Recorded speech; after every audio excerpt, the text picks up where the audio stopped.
नमस्कार दोस्तों, मैं स्वागत करती हूं आपका अपने चैनल भारत ब्रेकिंग न्यूज में।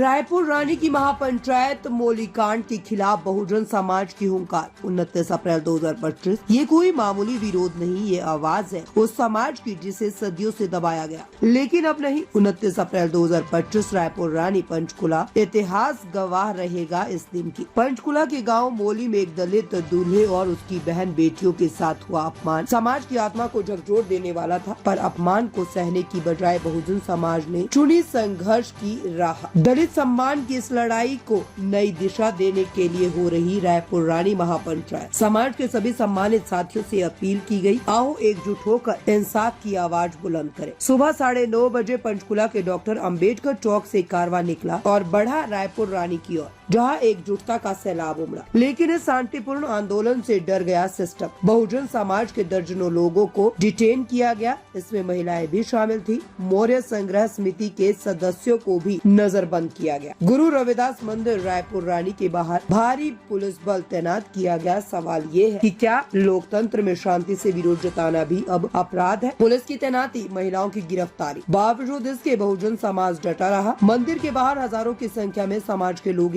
जुट रहे, ना कोई हिंसा और ना कोई तोड़फोड़। भीड़ का शांतिपूर्ण जमावड़ा, जय भीम और संविधान जिंदाबाद जैसे नारे। समाज के कई संगठनों और नेताओं ने इस आंदोलन को समर्थन दिया। सबका एक ही संकल्प, अब न दबेंगे न झुकेंगे, संविधान के अधिकार लेकर रहेंगे। दलितों की बेटियों का सम्मान अब पूरे समाज की लड़ाई बन चुका है। ये सिर्फ मोली की घटना नहीं, ये हर उस जगह की कहानी है जहाँ जाति के नाम पर अपमान होता है। रायपुर रानी की महापंचायत ने दिखा दिया कि अब बहुजन समाज जाग चुका है। आइए इस आंदोलन को और मजबूत करें, वीडियो को शेयर करें, आवाज बने, क्योंकि जब कोई अकेला बोलता है तो आवाज दबाई जाती है, लेकिन जब समाज बोलता है तो बदलाव तय है। संविधान जिंदाबाद, बाबा साहेब अम्बेडकर अमर रहे, बहुजन एकता जिंदाबाद। आप देख रहे थे भारत ब्रेकिंग न्यूज। अगर आप चाहते हैं कि दलित समाज की आवाज हर कोने तक पहुँचे तो इस वीडियो को लाइक करें, शेयर करें और चैनल को सब्सक्राइब करना ना भूलें। हम आपके साथ हैं, आवाज उठाते रहेंगे।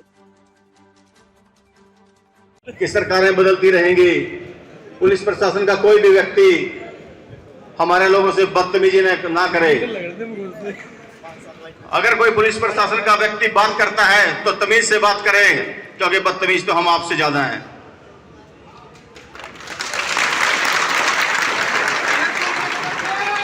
जय भीम।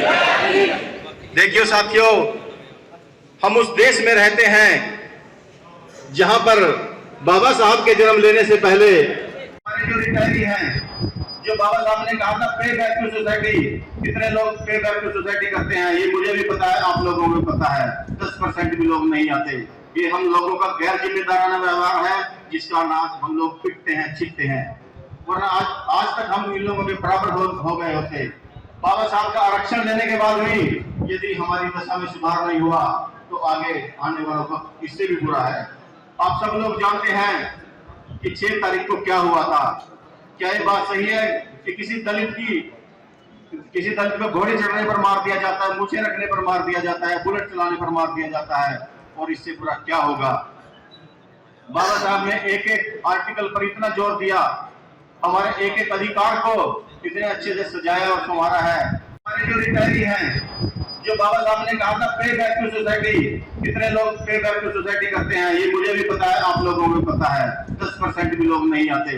ये हम लोगों का गैर जिम्मेदाराना व्यवहार है, जिसका नाम हम लोग पिटते हैं, छिपते हैं। वरना आज तक हम इन लोगों के बराबर हो गए होते। बाबा साहब का आरक्षण देने के बाद भी यदि हमारी दशा में सुधार नहीं हुआ तो आगे आने वालों का इससे भी बुरा है। आप सब लोग जानते हैं कि 6 तारीख को क्या हुआ था।